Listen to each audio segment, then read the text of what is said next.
O meu convidado de hoje é uma lenda do jiu-jitsu, uma trajetória impressionante como atleta, professor e empresário. É considerado um dos melhores professores de jiu-jitsu do mundo. É considerado isso, inclusive pelos brasileiros, né? Ele tem um monte de fã por aqui. Não só pela grande equipe que formou, mas também pelo legado que ele construiu em toda a sua carreira. E é um dos fundadores da Aliança, equipe 14 vezes campeã mundial.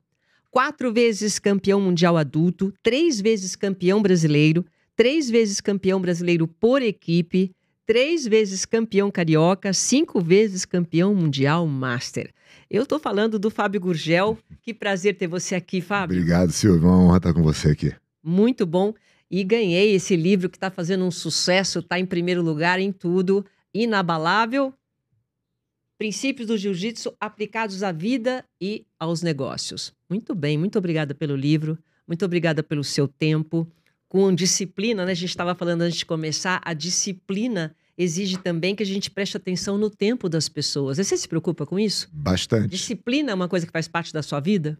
Totalmente, eu entendo a disciplina como liberdade. Acho que disciplina é o que te organiza a vida, né? Quando você deve ter experimentado isso algumas vezes. As pessoas mais ocupadas que a gente conhece são as que nunca falham, as que nunca atrasam, né? Porque elas têm um respeito ao tempo delas e dos outros. A minha mãe diz o seguinte: se você precisar de alguma coisa, peça para uma pessoa ocupada. Então, que ela vai fazer para você. porque a pessoa ocupada é organizada e é disciplinada. E isso torna ela capaz de fazer outras coisas. Quem não é disciplinado e é desorganizado tem muita dificuldade de realizar qualquer coisa, né? Então acho que a disciplina, é claro que no meio do esporte, da arte marcial, a disciplina é uma condição básica de sucesso, né? Sem disciplina fica muito difícil, porque você compete com pessoas extremamente disciplinadas. Mas quando você vem para a parte profissional, esse respeito ao tempo, né? Eu tinha meus alunos e eu sempre me senti muito lisonjeado desse aluno me escolher como professor. Legal, isso é um respeito, né? Então, o respeito ao tempo dele é sagrado. Então, assim, eu dou aula, sei lá, 30 e tantos anos. Eu acho que você não conta nos dedos de uma mão as vezes que eu atrasei uma aula, né? É uma da primeira coisa que você passa já para o aluno. E o importante é a gente colocar aqui o teu método. Que o jiu-jitsu existe há muitos anos, né? Mas você deu uma organização para o jiu-jitsu. Eu queria que você falasse sobre isso. Muito bom. Acho que a Aliança é a primeira equipe que tem uma metodologia de ensino para aulas em grupo. Então, se a gente for na história do jiu-jitsu, o jiu-jitsu chegou no Brasil através da imigração japonesa. A família Gracie aprendeu diretamente de um campeão japonês da época que migrou para o Brasil, chamado Conde Maeda Koma. Ele aportou em Belém do Pará e teve o auxílio de Gastão Gracie, que era um empresário da época, era dono de circo e ficou amigo do Maeda Koma. E o Maeda passou a ensinar jiu-jitsu para o Carlos Gracie, que era o filho mais velho de Gastão. Carlos Gracie volta para o Rio de Janeiro, sai de Belém do Pará e decide que ia continuar com o jiu-jitsu no Rio de Janeiro. Eles começam a ter desafios, eles começam a lutar e provar a eficiência do jiu-jitsu. Existia já nessa época no Rio, início do século XX, lutas de vale tudo, em diferentes modalidades. Tinham outros japoneses que vieram para o Brasil também, o Maeda Koma não foi o único. Mas o fato é, a família Gracie decidiu que ela não faria lutas combinadas. Então existia o Vale Tudo Real, existia lutas combinadas. A família Gracie vai lá e fala assim: eu só faço luta real. Luta valendo. Luta valendo.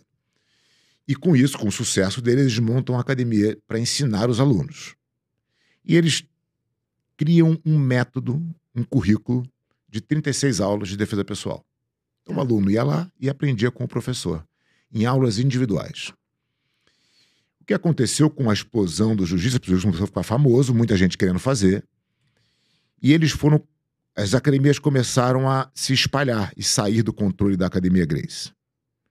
Essas academias que saíram levavam um modelo de aula diferente. Mais individual. Não. Justamente eles saíram da aula individual e foram para uma aula de grupo. Tá, começou a ter muita E gente. não tinha método. Entendi. Era um treino. Reunia uma turma e ia lá treinar, o professor dava uma, duas Dava técnicas. umas dicas. E eles se viravam em grupo. E assim foi durante muitos anos. Quando a competição começou a surgir, o jiu-jitsu esportivo começou a surgir, isso foi se intensificando. As academias agora estavam voltadas a formar campeões para o esporte. Tá. E o que aconteceu? Isso foi uma deturpação da filosofia da arte marcial. Por quê? Porque a primeira coisa da arte marcial é fazer com que pessoas normais se tornem capazes de se defender. Tá. Bacana. Essa é a definição. Essa é a definição primeira, né, do jiu-jitsu. E da filosofia Gracie, né, que é a nossa, aprender que é a a se nossa defender. linhagem. É como é que eu ensino as pessoas a se defenderem. Tá. Porque eu entendo que se elas tiverem uma segurança e uma autoconfiança maior, elas serão melhores pessoas. A sociedade vai se beneficiar com isso. Sim. Então essa era o primeiro objetivo. Quando você vai para o esporte e para o grupo, você vai para a performance. Certo. Você está excluindo a sociedade desse benefício. Porque nem todo mundo consegue ser um atleta de ponta. Com certeza. Todo mundo tem essa habilidade. Tem essa habilidade. Então, imagina que se você vai entrar num ambiente onde as pessoas que estão ali estão treinando para serem profissionais do esporte. Mas você fala, mas eu não quero esse objetivo. Não, eu só quero saber como é que quero saber funciona me o defender. jiu-jitsu. Tá. E foi essa sacada que a gente teve em um momento onde eu comecei a perceber que o jiu-jitsu estava encolhendo. Olha só. E ao mesmo tempo que ele encolhia por esse aspecto, ele crescia do lado esportivo. Tá. Ele crescia no lado esportivo, ele crescia em projeção internacional, porque agora já tinha o UFC, então o mundo estava vendo o jiu-jitsu. Começou a ficar mais famoso. O mundo inteiro queria saber o que técnica era aquela que os brasileiros estavam fazendo e ganhando de todo mundo. Então a gente tinha agora uma abertura internacional e, ao mesmo tempo, as academias estavam ficando pequenas. Numa das minhas viagens para dar seminários fora, eu estava na Alemanha e eu encontrei um professor de 21, que era uma espécie de Kung Fu. 21? 21, chama. 21, é. Tá. E aí ele me contando como é que funcionava o 21 e tal, mas que ele estava encantado com o jiu-jitsu. Ele tinha virado aluno de jiu-jitsu, da academia de jiu-jitsu. Mas ele achava o treinamento de jiu-jitsu muito duro. De novo, a gente estava voltado para a competição. Todo mundo que entrava ali era performance. Na minha cabeça, na época, eu falei, mais um cara reclamando, né? Mais um cara que não é casca grossa suficiente. Mas o fato é que o 21 dele na Alemanha tinha 50 mil alunos na época. Era popular. Super.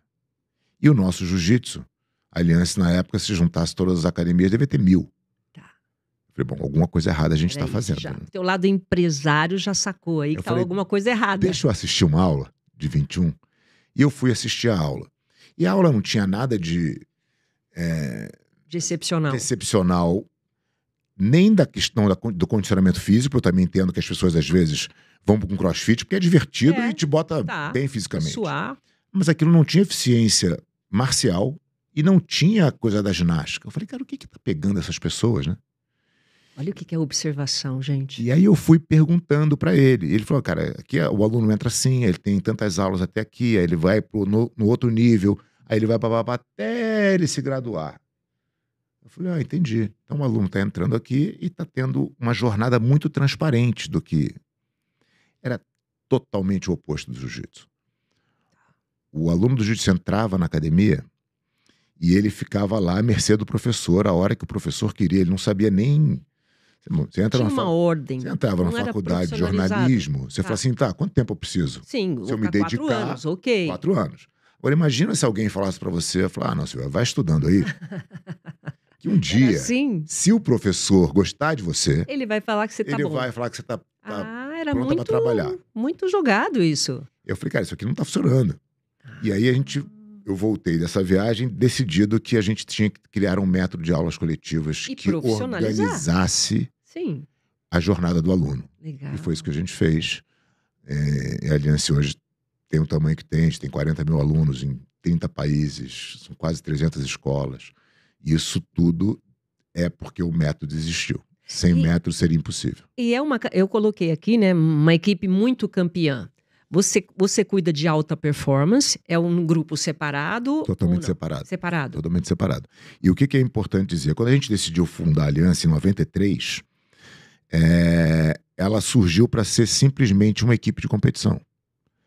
A ideia era que os meus alunos não enfrentassem os alunos do meu professor, que eram os meus colegas de treino, e que não enfrentassem os alunos do Alexandre, que é o nosso outro sócio, que também tinha acabado de se formar. Nós éramos recém-formados professores, e os nossos alunos começaram a se destacar e enfrentar os alunos do nosso professor. Aquilo não tinha nenhum sentido pra gente. A gente era uma família, a gente treinava todo mundo junto. Tá. A gente falou, cara, vamos parar com isso, vamos criar uma bandeira só. E todo mundo vai competir embaixo dessa bandeira. O meu aluno, o seu, o dele, todo mundo. A gente faz uma seletiva interna aqui e os melhores vão. Os melhores que vão.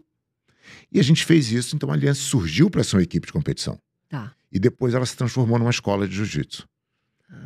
Então são dois momentos muito distintos. Só que como a gente surgiu sendo uma equipe de competição, isso está no nosso DNA, a gente ama isso. E a gente nunca deixou isso ser colocado de lado. A gente sempre deu muita atenção à nossa equipe de competição.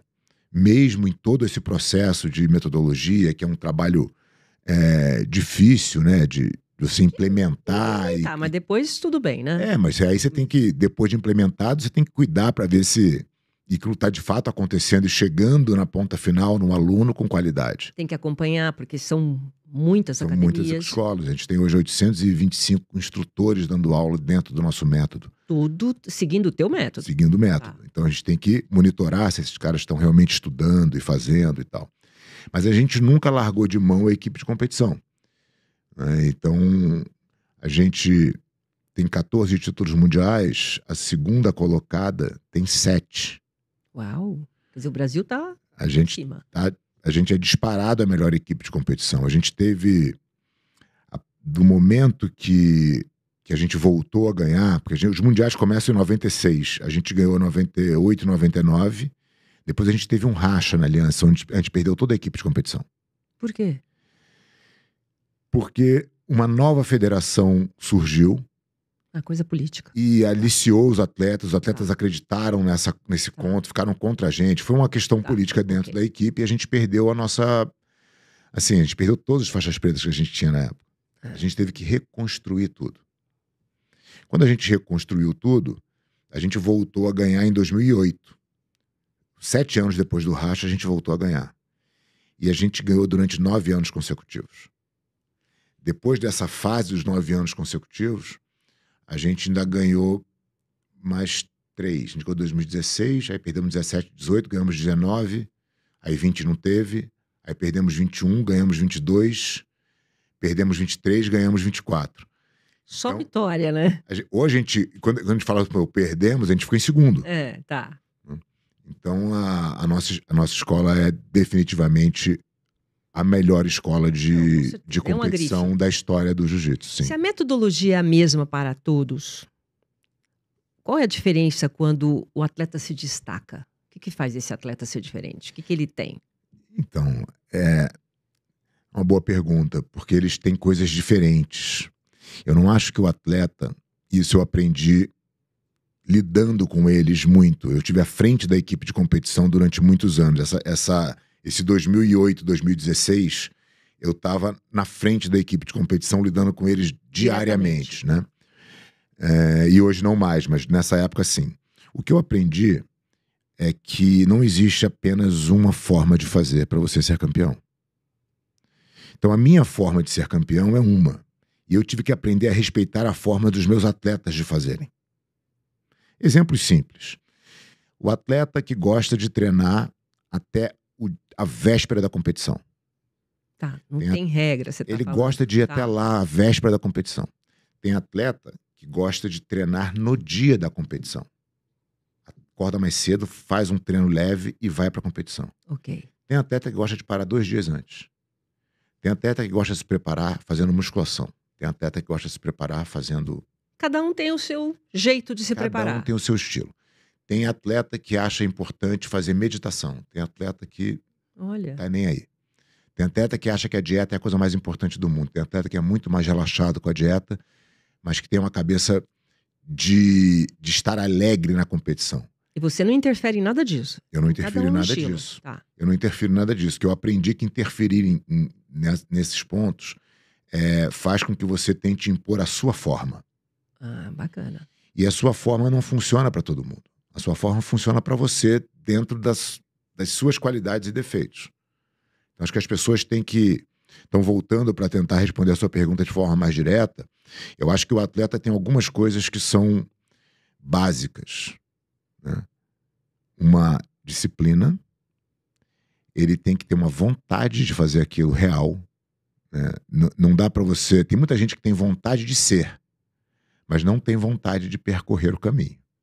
Então, Se dedicar à jornada. se você não tem... se você não gosta de fato do que você está fazendo, eu costumo dizer que o campeão é aquele que gosta do momento. Da jornada. Do que tá fazendo. Da é isso? luta, da hora que fala assim, valendo.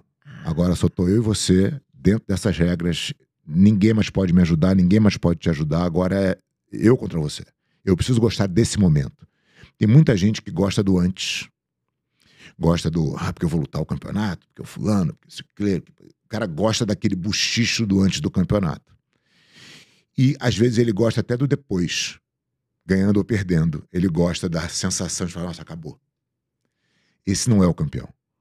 O campeão é o que faz tudo, que faz todo o sacrifício para chegar na hora e poder enjoy the moment. Aquele momento da luta é o que ele realmente gosta de fazer. Ele é genuinamente um lutador. Interessante. Porque ele vive o momento. Ele vive o momento. Então, o mais importante, na sua opinião, o que define um campeão é ele viver o momento. Ele gostar daquilo ali. Gostar da hora que realmente ele tá ali com a mão na massa. Exatamente. Ele tá competindo. É sangue nos olhos. É isso aí. É isso aí. Ele Esse tem que gostar daquilo, porque aquilo é difícil. Aquilo é duro, aquilo é frustrante. Você tem que amar demais aquilo, senão você não vai conseguir fazer. E como é que se administra derrota e vitória? Fácil. Eu acho que é fácil. Eu acho que as pessoas têm uma aversão à derrota, né? Normalmente, assim, as pessoas têm... O ser humano tem aversão à exposição pública e falha, né, em público, e, consequentemente, em perder. E eu entendo que a derrota ela é parte de um processo. Ela está o tempo inteiro te acompanhando. O jiu-jitsu te ensina assim, se a gente vai fazer uma luta e eu seguro a minha mão esquerda na sua gola do kimono, você vai lá e tira a minha mão esquerda da gola do kimono. Você quer exatamente o oposto do que eu quero. São micro derrotas. Tudo que eu quero fazer, você não quer que eu faça. E muitas vezes você vai ganhar e eu vou perder o que eu gostaria de fazer. E eu tenho que lidar com aquela nova situação agora, que é não ter a mão esquerda na sua gola. Detalhes. Detalhes, mas que são subsequentes. Tá. Então eu vou conquistando coisas dentro de um monte de micro derrotas. Durante a luta. Durante a luta. Quando você tira isso e dá um zoom nessa história, você vai ver que tudo que você faz na vida, qual o planejamento que você fez e colocou em prática, que foi tudo exatamente igual você planejou. Difícil, né? Tem tantas coisas no meio. É verdade. Né? Você programa um negócio, mas você depende de alguém, você depende de qualquer coisa tem um que... atraso, tem isso, é verdade. Tem um monte de Dá coisa. pra você controlar tudo. Você tem sempre que se adaptar às coisas. E você se adapta sempre que você perde. Você perdeu, que seja uma mão na gola. Você dá uma crescida, você amadurece alguma coisa. Próxima vez eu não vou fazer isso. Existe uma fala de Marco Aurélio, que eu acho que talvez seja um mantra estoico, né? Que é: o obstáculo é o caminho. O que se coloca no caminho se torna o caminho. Quando você tem um obstáculo, uma dificuldade, uma derrota, isso é de fato uma oportunidade para você fazer diferente. Daquele jeito não funcionou, que jeito que funciona? Então é sempre como que eu olho isso como uma oportunidade e não me abalo por simplesmente não ter conseguido. Para poder ir para outra luta. Se você faz dessa forma, você está o tempo inteiro numa constante evolução. Como é que você lida com a vitória? Da mesma forma. A vitória, ela não quer dizer que você é o melhor. Você foi o melhor naquele dia, naquela condição, naquela regra, por diversos fatores externos que você não controla. Você não sabe se o seu adversário estava machucado, né? Ele estava no mau dia. Você estava no mau dia, se a arbitragem errou a teu favor. Muitas coisas podem ter acontecido. Aquilo não necessariamente te permite se colocar numa posição de o melhor. Quando você tem essa humildade e você é transparente com a sua verdade, você vai ver que você deveria treinar na segunda-feira. Se você ganhou no domingo, segunda-feira você deveria estar treinando de novo, porque Começa tudo de novo. você vai ter que curar as suas falhas que você sabe que você tem. Quando eu ganho uma luta de alguém, significa que eu fui capaz de esconder as minhas falhas e não permitir que o meu adversário se aproveitasse dos meus defeitos. Mas isso não quer dizer que eu não tenha, né? E não quer dizer que eu não saiba quais são. Então, como é que eu continuo trabalhando para que eu tenha cada vez menos lacunas para serem preenchidas? Então, a forma como eu ganho, ou se eu ganho ou se eu perco, não muda a minha forma de agir. A minha forma de agir é para ser melhor um pouco todos os dias. É o conceito Kaizen, né, do japonês. 1% melhor todo dia. Todo dia um pouquinho. Em alguma coisa. Entendi. Então, como é que eu sou melhor na minha técnica? Como é que eu trato melhor as pessoas? Como é que eu sou mais disciplinado? Como é que eu me sacrifico mais pelas coisas que eu acredito? Né? Como é que eu tô... O quanto você está realmente disposto a se sacrificar pelas coisas? Um pouquinho mais todo dia. Você sempre foi assim ou você aprendeu com jiu-jitsu? Eu acho que o jiu-jitsu foi me mostrando que esse caminho era um caminho de sucesso. Era um caminho de virtude. Mas eu acho que eu tenho acho que as coisas não são desconectadas. Acho que eu tive uma criação em casa que sempre... Você teve uma base boa? Eu tive uma base ótima. Né? Eu acho que meus pais têm uma influência. A mamãe, ela fala assim, eu sou sua primeira coach, nunca se esqueça. É isso aí. Eu sou sua coach. Eu acredito nisso coach plenamente. Verdadeira. Eu acredito nisso plenamente. Acho que o exemplo que eu tive dos meus pais, né, de ética, de trabalho, é muito importante. Eu acho isso fundamental. Isso, obviamente, é o que me moldou. Sim. O jiu-jitsu foi me mostrando, na prática, que aqueles valores eram exatamente os corretos.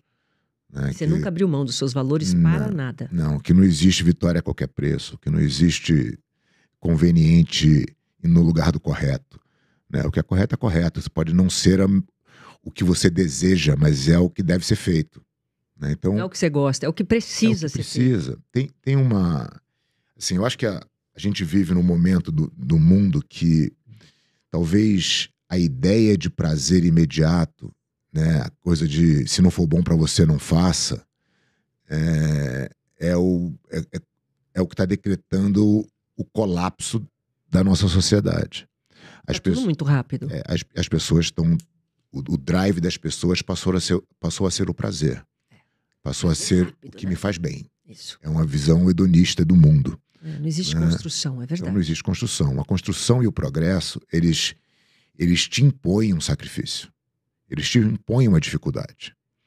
O ponto é o quanto você se impõe de dificuldade para que aquilo seja uma satisfação para você. Quanto você está disposto a se sacrificar por alguma coisa? Toda vez que eu acordo 5 da manhã, pego meu livro e leio 1h30, aquilo me traz uma satisfação real.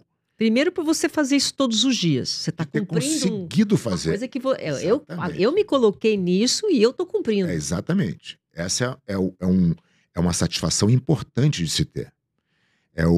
Se a gente pegar o discurso do Admiral McHaven, que ele tem um discurso maravilhoso, depois esse discurso dele virou um livro que chama Make Your Bed. Ele é um mariner, né?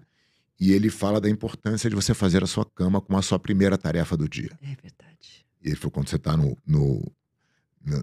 SEALs, né? no militar, a primeira tarefa é você fazer a sua cama. Não é fazer de qualquer jeito, é fazer perfeitamente a sua cama. Não pode ter absolutamente nada fora do lugar. O travesseiro tem que estar equidistante nas bordas. Eu sou desse jeito. Você tem que fazer perfeito a sua primeira tarefa do dia. E ele fala assim, quando você faz isso, te dá uma satisfação de ter feito a sua primeira tarefa do dia bem feita. Você já olha aquilo organizado. Está pronto para a próxima tarefa. Perfeito. E se der tudo errado no seu dia, quando você voltar para casa, você vai ter pelo menos uma cama bem feita para deitar e descansar. Lindo isso, é verdade. Então, eu acho que essa satisfação de você fazer as coisas que são pessoal. Difíceis faz parte de um componente importante de felicidade. Né? E não é o que está atrelado a essa busca de prazer imediato, não é o que está atrelado à busca de bens materiais, não é o que está atrelado à fama, não é o que está atrelado a poder. Esses são 4 vertentes do vício. E é o que a gente vê acontecendo na nossa sociedade. Uma aversão ao sacrifício e uma benevolência com o que é fácil. Eu acho que definitivamente o caminho para a virtude não é esse. E o jiu-jitsu, ele ensina muito, não só dentro do tatame, como fora. Eu sei que você também trabalha muito com empresários, você faz uma analogia entre as conquistas e os desafios do jiu-jitsu e o nosso dia a dia, trazendo para a realidade. Qual é a filosofia que a gente pode aproveitar? Olha, a gente tem uma frase na academia que fica impressa no teto da academia. Por que ela está no teto? Porque às vezes você vai estar lá embaixo, um sufoco danado, com alguém em cima de você, sem conseguir respirar, e você vai ler, ache o conforto no desconforto. Eu gostei. Né? Então, assim, o que é o desconforto? O desconforto são as intempéries da vida, que todo mundo passa. Né? Tipo assim, eu tenho que buscar a dificuldade. A dificuldade vai te achar. Vai te achar. Né? Você vai passar momentos de dificuldade. A questão é como você age no momento de dificuldade. O jiu-jitsu te ensina desde as primeiras lições que toda vez que você age por instinto, você facilita a técnica. Do outro. Do outro. Ou seja, toda vez que eu ajo instintivamente, eu perco. Isso serve para mim. Tá? Então, e por que isso? Porque a técnica foi criada exatamente assim. Então, se eu tenho uma posição de controle e você instintivamente tenta sobreviver, você sem técnica... Sem técnica, sem planejamento, sem nada. Você tem um padrão. É o padrão humano do instinto de sobrevivência. Se você tem um perigo, se eu escuto um barulho, a tua tendência é correr. É um instinto humano, todo mundo vai fazer isso. Tá. O jiu-jitsu foi lá e criou uma técnica para controlar esse padrão. Então, quando eu te coloco numa situação técnica, de controle, eu sei exatamente como você vai agir. Porque se você não tem a técnica, você só tem o instinto. E o instinto vai fazer A ou B. Se você faz A, eu aplico essa técnica. Se você faz B, eu aplico essa técnica. Nossa, tá super preparado para quem vai seguir o instinto. Então, quem treina jiu-jitsu aprende rapidamente que nos momentos de dificuldade, eu preciso usar a razão. Eu preciso usar a técnica. Qual é o meu melhor movimento possível? Mas isso bem rápido? É treino, né? Isso é treino. Tá. Né? Mas é rápido você aprender a controlar o instinto. Porque você vai errar uma, você vai errar duas. Na terceira, você fala, bom, esse movimento eu não vou fazer mais. O que eu posso fazer? Aí eu vou te falar, então tem essa técnica, tem essa técnica. Aí você vai tentar aquilo e vai funcionar. Aí você fala, opa, esse instinto eu não uso mais, eu vou usar uma técnica. Tá. O que acontece agora? O outro lutador de jiu-jitsu vai criar uma outra técnica sobre a sua. E isso vai virando um movimento infinito de conexões possíveis. E por isso que o jiu-jitsu é infinito no aprendizado. Ninguém é bom o suficiente de jiu-jitsu nunca. Porque tem sempre possíveis novas conexões e técnicas aparecendo. Dentro do que você tem de base. Dentro de onde você está. Tá. Né? Então, assim, se eu estou nessa situação agora porque eu usei uma técnica, tá, dessa situação, qual é a minha próxima técnica possível? Então, todos os teus movimentos passam a ser pensados. E aí você vai se assemelhando muito mais a um jogo de xadrez. Se eu faço uma jogada, se eu mexo o meu peão aqui, eu estou esperando agora que você possa mexer o seu bispo, o seu cavalo, eu estou lá vendo as suas possibilidades. Se você faz uma jogada, eu vou lá e capitalizo em cima da sua jogada fazendo uma outra jogada técnica. E o jiu-jitsu é exatamente isso. O melhor de jiu-jitsu é o lutador que consegue prever mais movimentos em conexão.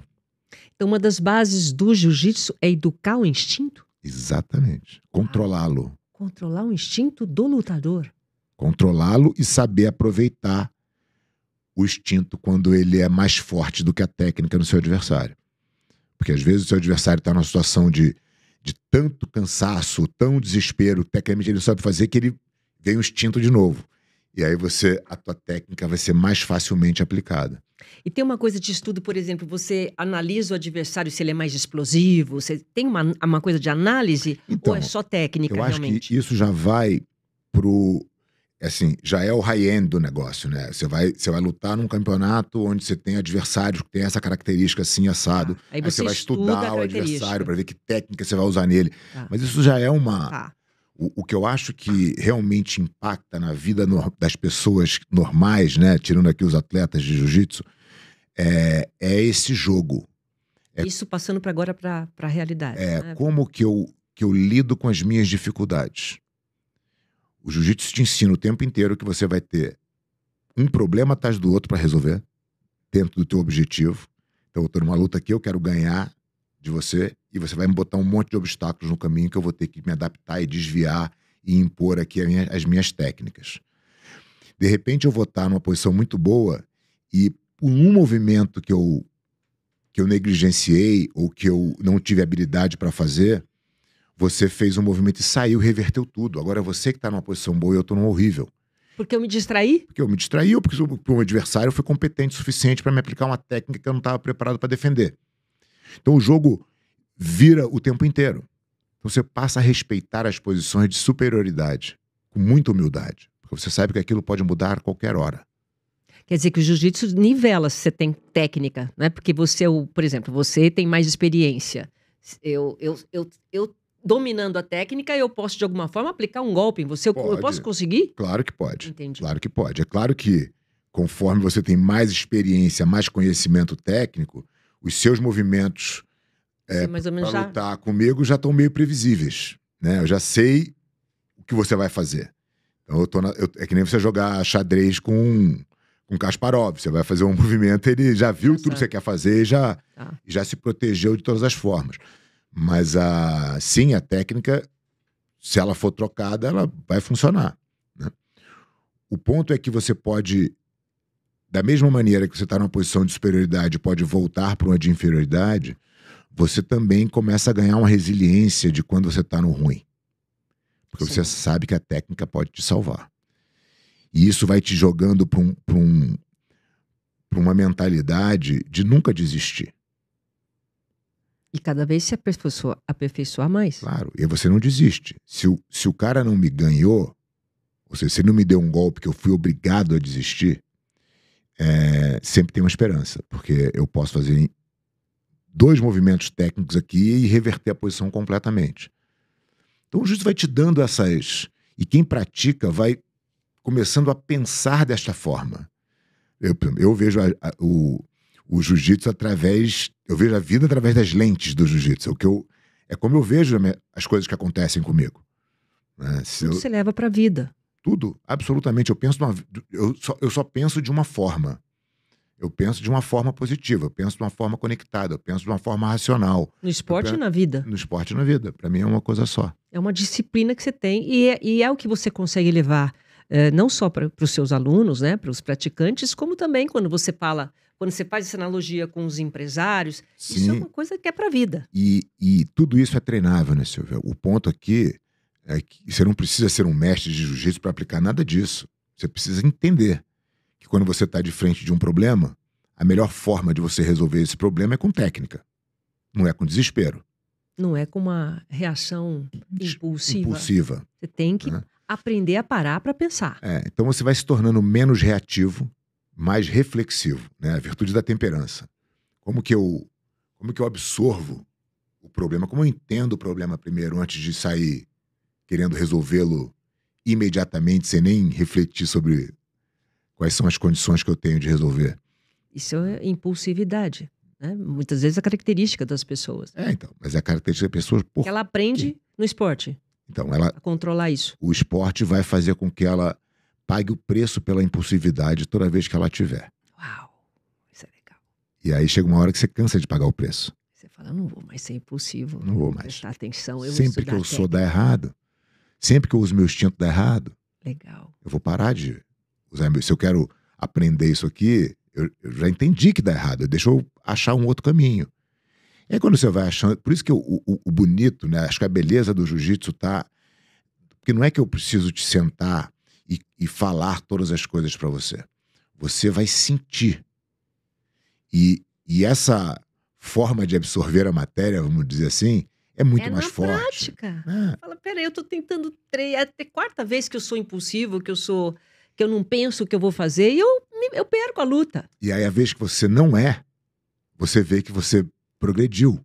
Ah, legal. Aí você fala, bom, então pô, seria muito inteligente se eu começasse agora a me controlar. Eu nem deixasse essa emoção tomar conta, né? Porque isso é uma outra capacidade que nós temos. A gente não tem capacidade de não sentir as emoções, seja ela qual for. A ira, o medo, tudo são emoções. Mas você tem capacidade de alimentá-las ou não. Tá. Esse é o segredo. Esse é o segredo. Então, se você tem uma impulsividade, eu tenho capacidade de controlar essa impulsividade. E aprender a Porque eu controlar. sei que isso não funciona. Da mesma maneira, quando você tem a ira. Você tá lá, um ser iracundo, gritando e xingando todo mundo, você sabe que isso não adianta de nada, isso não melhora a tua situação em absolutamente nada. Eu tenho muita condição de controlar o nível que eu permito sentir raiva de alguma coisa. Porque sentir raiva por si não resolve absolutamente nada, só me faz mal. É. Só faz mal pra quem sente a raiva, né? É verdade. Então você tá com raiva da Cortisol pessoa, vai lá em cima. a outra pessoa não tá nem aí, você tá se matando, cortisol lá no alto, e você só fazendo mal a você mesmo. Né? E Quando tudo você isso é treinado. consegue controlar, é muito bom. É muito bom. Muito bom. É uma evolução. Isso é treinável. As pessoas, né, a gente falou do medo. O medo é uma emoção que é necessária. Você precisa ter medo das coisas. Senão você se torna uma pessoa inconsequente. O medo tem Medo faz bem, né? O medo é bom. É bom. O que existe, o medo te dá é uma possibilidade de escolha do que fazer com ele. Eu enfrento o medo ou eu fujo do medo? Das duas formas, você vai se afastar daquele sentimento, que é o seu objetivo. Né? Você não quer ficar sentindo medo. Você vai buscar algum tipo de proteção. A estrada da coragem é a que te diz para enfrentar. Né? Pô, você tá com medo, vai com medo mesmo. Uhum. Né? Vai lá e faz. E aí, quando você faz, você ganha aquela satisfação de que fez uma coisa difícil. Né? Que te tirou da zona de conforto, que é uma sensação maravilhosa. Quando você foge, você vem para a estrada da covardia, que eu acho muito perigosa. Porque o que você vai fazer, na real, você não resolveu aquele problema. Você só se afastou dele. Possivelmente esse problema vai te achar de novo. Vai. Né? Essa estrada da covardia, ela também é a estrada onde tudo de ruim se encontra. A trapaça, a conveniência, a vitória a qualquer preço. Tá tudo ali. Disponível para você. Disponível. Que aí você fica fraco. As pessoas que querem fazer os atalhos, né? A pessoa quer ter o destaque sem ter percorrido o caminho. Tá tudo ali, nessa estrada da covardia aqui. Essas pessoas se encontram nesse... A estrada da coragem é feita de virtuosos. Os virtuosos são sempre as pessoas mais generosas que existem.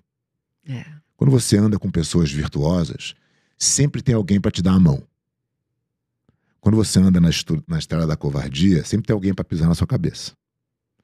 Então será que não vale a pena a gente pagar esse preço do medo aqui, por mais difícil que seja, às vezes, a gente enfrentar os nossos medos? A gente enfrentar as nossas derrotas, a gente lidar com elas. Eu fiz um post, inclusive, hoje, é um texto maravilhoso do Theodore Roosevelt, que chama O Homem na Arena. Né? Que ele diz, basicamente, que é essa pessoa que vale. A pessoa que está lá, suja de poeira, suor e sangue, tentando fazer coisas extraordinárias. Que independente do resultado, né? Quando ela consegue, ela faz coisas realmente incríveis.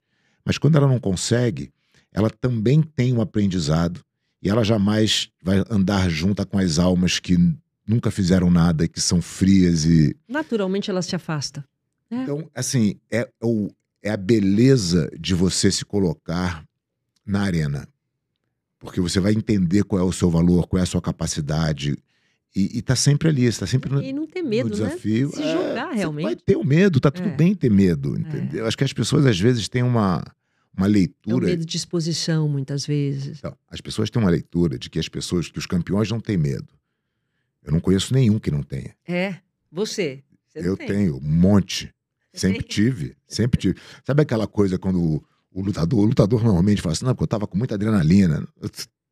Isso é medo, desculpa, entendeu? Você pode até dar outro nome, mas você tá com medo.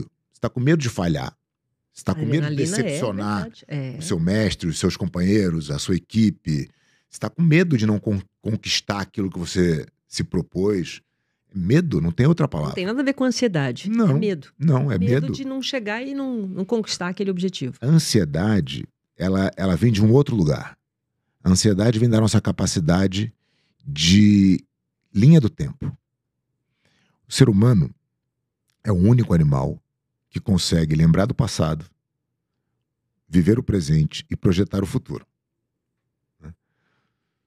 Seu cachorro não consegue. Não, você sai para pegar o lixo, volta, ele acha que você chegou Chegou depois. de uma viagem de 40 dias. Não é isso? Exatamente. Nós somos os únicos que conseguimos projetar. Essa projeção é que gera ansiedade. As pessoas param de viver no presente e começam a projetar o que elas gostariam que acontecesse, ou as preocupações do que elas não gostariam que acontecesse. Uhum. E elas vão vivendo para frente, ao invés de viver aqui na hora. A hora da luta, como você disse. Exatamente. A hora da luta não tem como você enganar. É a hora da luta. Então, quando você está treinando jiu-jitsu, se você pensar no que você vai jantar à noite, você bateu. Você vai perder. Na hora. Então você fala, bom, se eu não posso usar o instinto, eu tenho que usar a razão, porque toda vez que eu uso o instinto eu perco. Se eu não posso pensar na frente, porque toda vez que eu penso na frente eu perco. Você vai começando a educar a sua cabeça para resolver os problemas que estão à sua frente naquele momento que você tem que resolver. É a sua prioridade ali. É a sua prioridade. Sêneca fala uma coisa que é muito interessante.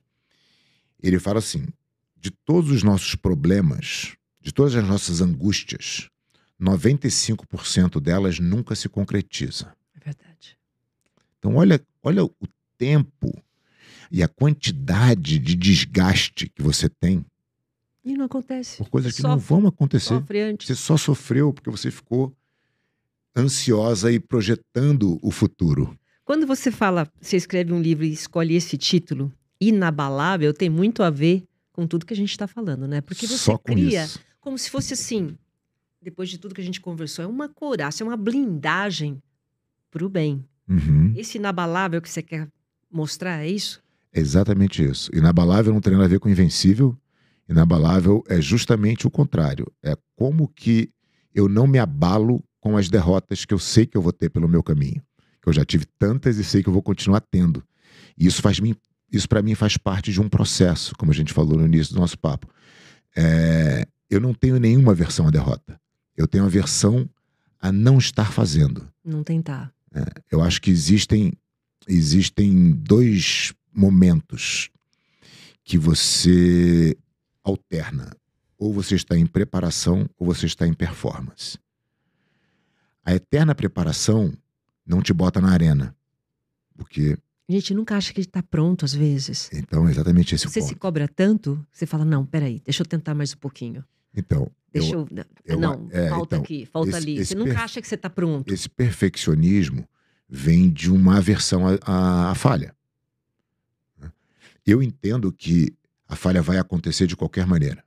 Por mais que eu tente ser o perfeito, e eu vou tentar, porque eu vou fazer a minha preparação ser a melhor possível, eu vou ser o mais disciplinado na preparação, eu vou me botar... é importante. Eu vou me botar na maior dificuldade possível, eu vou fazer o máximo que eu posso fazer na minha preparação.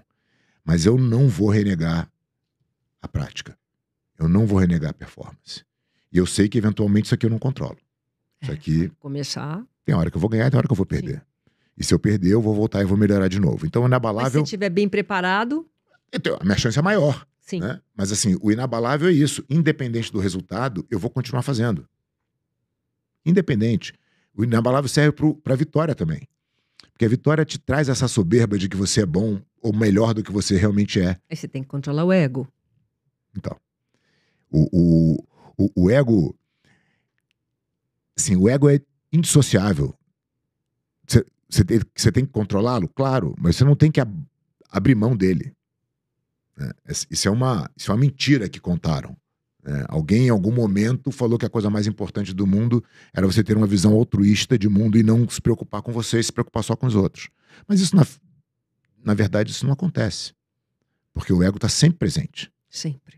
De uma forma ou de outra. A gente tem que estar controlando instinto, ego, tudo. Tem uma forma muito legal de você lidar com o ego, né? A primeira delas é assim: na vitória, você precisa olhar para o seu competidor. Porque olha como é traiçoeiro. Você ganhou hoje. Então, esse que perdeu, ele vai estar trabalhando. Se você parar de trabalhar, esse cara vai te passar. Ele vai ganhar. Se você não olhar para o seu competidor, te dá uma sensação de que realmente você está descolado do mundo. Mas você não está. Então, na vitória, olhe para a competição. Quando eu perco, eu uso isso para ensinar os outros. Como assim? Quando você vai no campeonato e faz coisas erradas, por exemplo, te dá a sensação de... É o down, né? A sensação de frustração. Tá. É a sensação que você está no limo total. Como é que você sai desse limo? Ajudando as pessoas. Que essa sua experiência funcione para que ela não aconteça com outros. Você passa, olha, não vai por aí porque esse caminho não é bacana, porque eu já testei. Eu já testei. Isso vai te fazer bem. Tá. Então você sai dessa sensação de que você é imprestável porque você teve uma derrota. Não, Para você ser compartilha experiência. importante de novo, porque você está compartilhando a experiência com pessoas que precisam. Isso você passa para os seus alunos? Claro. Isso está diretamente dentro do... É o que eu te falei, né? Não é que você bota o aluno sentado numa sala de aula. Eles vivenciam. Eles aprendem praticando na luta, não é uma coisa teórica. Não, não é. Não é. Até pode ser. Eu acho que a teoria é importante para as pessoas.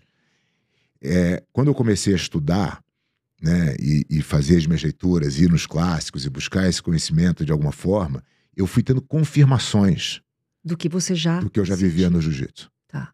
Então, acho que essas confirmações são muito importantes.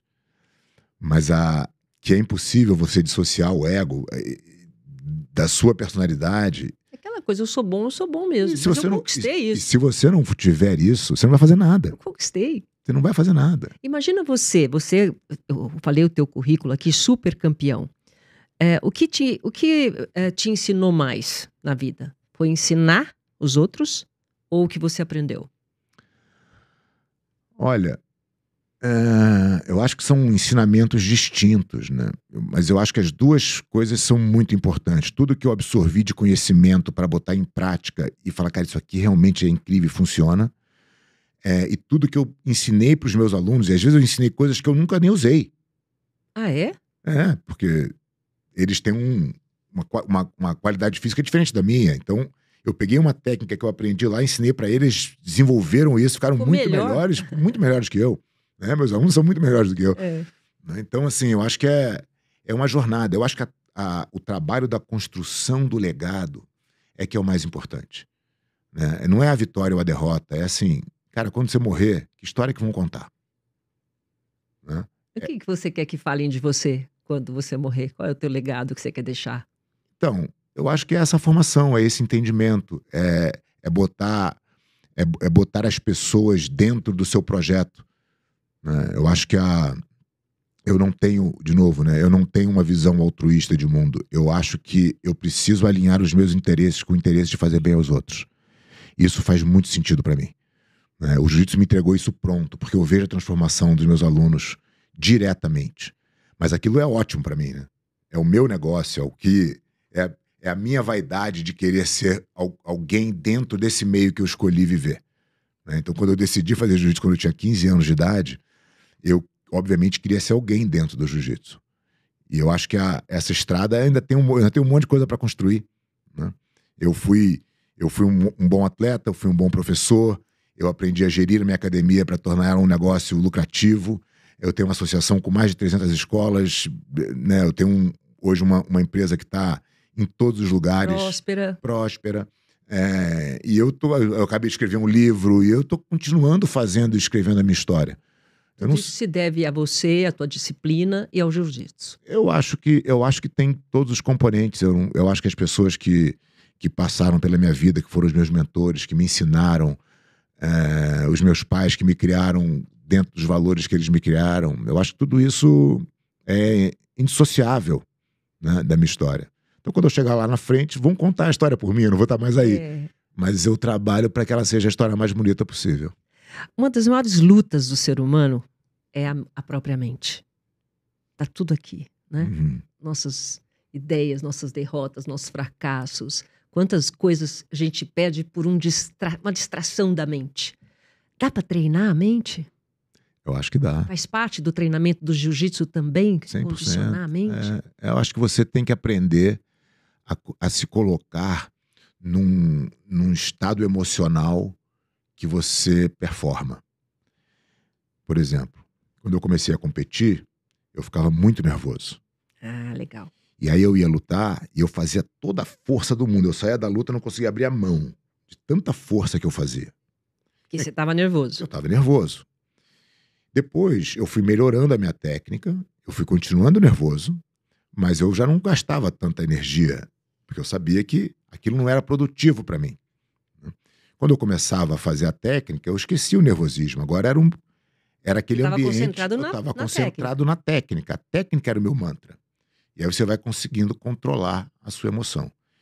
Antes de qualquer combate, de qualquer luta, de qualquer desafio, de qualquer reunião, de qualquer entrevista de emprego, de qualquer coisa que seja importante para você, que você se importe, você vai ter uma oscilação emocional. Você vai ter adrenalina querendo te botar num estado de alerta.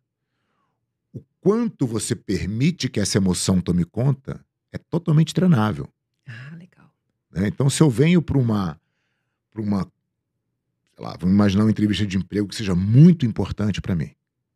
Eu vou para uma prova, né, entrar numa faculdade muito importante para mim. Se eu permitir que essa emoção tome conta demais, eu vou prejudicar o meu racional. De repente, eu não vou conseguir acessar o meu conhecimento porque minha emoção está na frente tentando me proteger de alguma forma. Como que você controla essa emoção? É na prática. É treinando. Se botando na situação de desconforto. Treinando essa situação. Por isso, quando a gente está falando preparação e performance, se você não vier aqui, você nunca vai saber. Você vai ser um cara teórico. E eu acho que talvez seja a das pessoas mais perigosas do mundo. São os teóricos. São os intelectuais teóricos que nunca vivenciam as coisas. Nunca vivenciou as coisas. Vai pra prática, vai pra luta. Essa é o verdadeiro conhecimento, né? Só pra gente encerrar, quem tá hoje... o jiu-jitsu é pra todo mundo? Sem dúvida. Qualquer idade, mulher, homem, 80 anos. 4 anos, mulher, homem. A partir de quando pode começar? A partir de 4 anos. E aí você vai tendo as fases, né?